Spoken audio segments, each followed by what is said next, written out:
Hi friends, വളരെ tasty ആയിട്ടുള്ളൊരു special masala ദോശയാണ് നമ്മളിന്ന് തയ്യാറാക്കുന്നത്. സാധാരണ മസാല ദോശ തയ്യാറാക്കുന്നതിനേക്കാളും കുറച്ച് വ്യത്യസ്തമായ രീതിയിലാണ് ഈ ഒരു മസാല ദോശ തയ്യാറാക്കിയിരിക്കുന്നത്. അപ്പോൾ നമുക്കിത് എങ്ങനെയാണ് തയ്യാറാക്കിയെടുക്കണമെന്ന് നോക്കാം.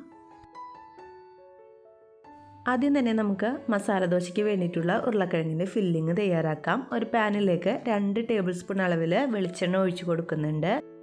വെളിച്ചെണ്ണ ഒന്ന് ചൂടായി വരുമ്പോൾ ഇതിലേക്ക് 1/4 ടീസ്പൂൺ അളവിൽ കടുക് ചേർത്ത് കൊടുക്കുന്നുണ്ട്. കടുക് ഓപ്ഷനിലാണ്, നിങ്ങൾക്ക് വേണമെന്നുണ്ടെങ്കിൽ ചേർത്താൽ മതി. പിന്നെ ഇതിലേക്ക് 1/4 ടീസ്പൂൺ ഉഴുന്ന് പരിപ്പ് ചേർത്ത് കൊടുക്കുന്നുണ്ട്. കുറച്ച് കാഷ്നട്ടും ചേർത്ത് കൊടുക്കുന്നുണ്ട്. അപ്പോൾ നിങ്ങളുടെ കയ്യിൽ കടലപ്പരിപ്പ് ഉണ്ടെന്നുണ്ടെങ്കിൽ അതും കൂടി ഇതിലേക്ക് ആഡ് ചെയ്ത് കൊടുത്താൽ കുറച്ചും കൂടി നല്ല ടേസ്റ്റി ആയിരിക്കുള്ളൂ. ഇനി ഇതിലേക്ക് 2 മീഡിയം സൈസ് സവാള നീളത്തിലരിഞ്ഞതും കൂടി ചേർത്തിട്ട് നന്നായിട്ടൊന്ന് വഴറ്റി കൊടുക്കാം.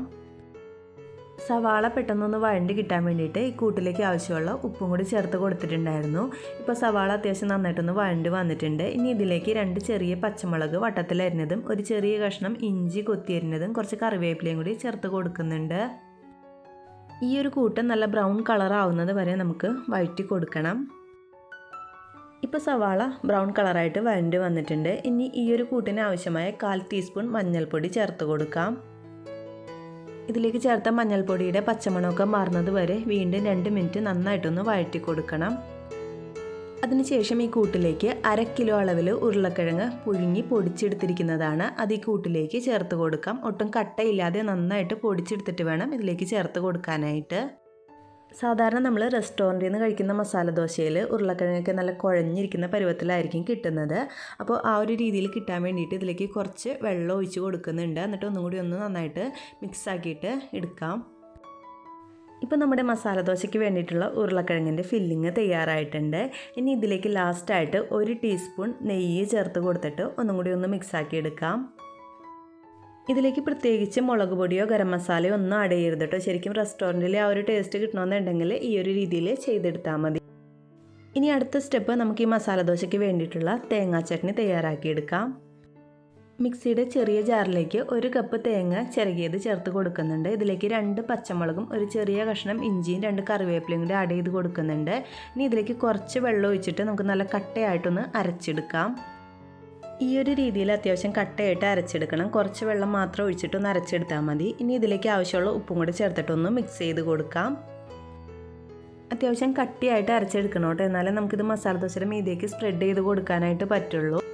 ഇനി അടുത്തതായിട്ട് നമുക്ക് വളരെ ഈസി ആയിട്ടുള്ളൊരു സ്പെഷ്യൽ ഉള്ളിച്ചട്നി തയ്യാറാക്കിയെടുക്കാം. അപ്പോൾ ഒരു മിക്സിയുടെ ജാറിലേക്ക് ഞാനിപ്പോൾ ഒരു വലിയ സവാള ഇതുപോലെ കട്ട് ചെയ്തത് ചേർത്ത് കൊടുക്കുന്നുണ്ട്.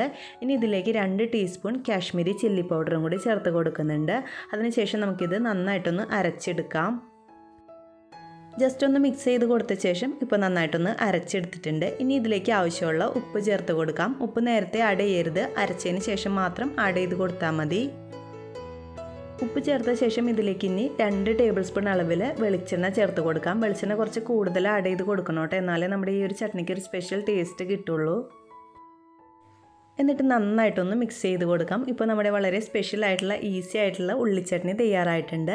ഈ ഒരു കൂട്ടിലേക്ക് നിങ്ങൾക്ക് വേണമെന്നുണ്ടെങ്കിൽ മുളക് പൊടിക്ക് പകരമായിട്ട് ഉണക്കമുളക് ചേർത്ത് കൊടുക്കാം. അതുപോലെ തന്നെ കുറച്ച് പുളി കിട്ടണമെന്നുണ്ടെങ്കിൽ വിനീഗർ അല്ലെങ്കിൽ ലൈം ജ്യൂസ് ആയാലും ചേർത്ത് കൊടുക്കാം. ഇപ്പോൾ 2 ചട്നിയും ഞാനൊരു പാത്രത്തിലേക്ക് മാറ്റിയിട്ടുണ്ട്. ഇനി തേങ്ങാ ചട്നിയിലേക്ക് നമുക്ക് കുറച്ച് കടുക് വറുത്തിടാം. കടുകും ഉണക്കമുളകും ഉള്ളിയും കറിവേപ്പിലയും കൂടി ചേർത്തിട്ട് വറുത്തിട്ടിട്ട് ഒന്ന് മിക്സ് ചെയ്ത് കൊടുത്തിട്ടുണ്ട്. ഇപ്പോൾ നമ്മുടെ 2 ചട്നി തയ്യാറായിട്ടുണ്ട്. ഇനി നമുക്ക് മസാല ദോശ എങ്ങനെയാണ് തയ്യാറാക്കിയെടുക്കണമെന്ന് നോക്കാം. മസാല ദോശ ചുട്ടെടുക്കുമ്പോൾ എപ്പോഴും മീഡിയം തീയിലിട്ടിട്ട് വേണം കേട്ടോ ചുട്ടെടുക്കാനായിട്ട്. ഞാനിപ്പോൾ ഒരു പാനിലേക്ക് ഒരു തവി ദോശമാവ് ഒഴിച്ച് കൊടുത്തിട്ട് നന്നായിട്ടൊന്ന് പരത്തി കൊടുത്തിട്ടുണ്ട്. അത്യാവശ്യം കട്ടി കുറച്ചിട്ട് വേണം കേട്ടോ പരത്തി കൊടുക്കാനായിട്ട്. അതിനുശേഷം ഇതിൻ്റെ മീതേക്ക് കുറച്ച് നെയ്യ് ഒഴിച്ച് കൊടുക്കുന്നുണ്ട്. ഇനി നമുക്കിതിൻ്റെ സൈഡൊക്കെ ഒന്ന് മുരിഞ്ഞ് വരുന്നത് വരെ വെയിറ്റ് ചെയ്യാം. ഇപ്പോൾ സൈഡൊക്കെ ഒന്ന് മുരിഞ്ഞ് തുടങ്ങി വന്നിട്ടുണ്ട്. ഈ ഒരു സ്റ്റേജ് ആകുമ്പോൾ നമുക്കിതിൻ്റെ മീതേക്ക് ഉള്ളിച്ചട്നി ചേർത്ത് കൊടുക്കാം. ആദ്യം തന്നെ ആ ഒരു അറ്റത്തായിട്ട് ഉള്ളിച്ചട്നി സൈഡിലായിട്ട് ഫുള്ളായിട്ട് തേച്ച് കൊടുക്കാം.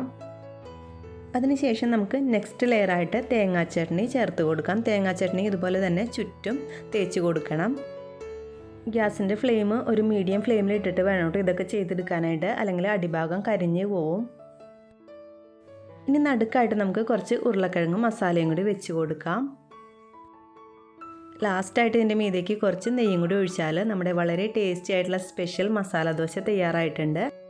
അപ്പോൾ നിങ്ങൾ ഇതുപോലെ കഴിച്ചിട്ടില്ല എന്നുണ്ടെങ്കിൽ എന്തായാലും ഒരു വട്ടമെങ്കിലും ഒന്ന് ട്രൈ ചെയ്ത് നോക്കൂട്ടോ. വളരെ ടേസ്റ്റി ആയിട്ടുള്ളൊരു സ്പെഷ്യൽ മസാല ദോശയാണ്. ഈ ഒരു റെസിപ്പി നിങ്ങൾക്ക് ഇഷ്ടപ്പെടുകയാണെന്നുണ്ടെങ്കിൽ എന്തായാലും ലൈക്ക് ചെയ്യാനും അതുപോലെ നിങ്ങളുടെ ഫ്രണ്ട്സ് ആൻഡ് ഫാമിലിക്കൊക്കെ ഒന്ന് ഷെയർ ചെയ്ത് കൊടുക്കാനായിട്ടും പിന്നെ എൻ്റെ ചാനൽ ആദ്യമായിട്ടാണ് കാണുന്നതെങ്കിൽ ഒന്ന് സബ്സ്ക്രൈബ് ചെയ്തിട്ട് സപ്പോർട്ട് ചെയ്യാനായിട്ടും മറക്കല്ലേ. താങ്ക്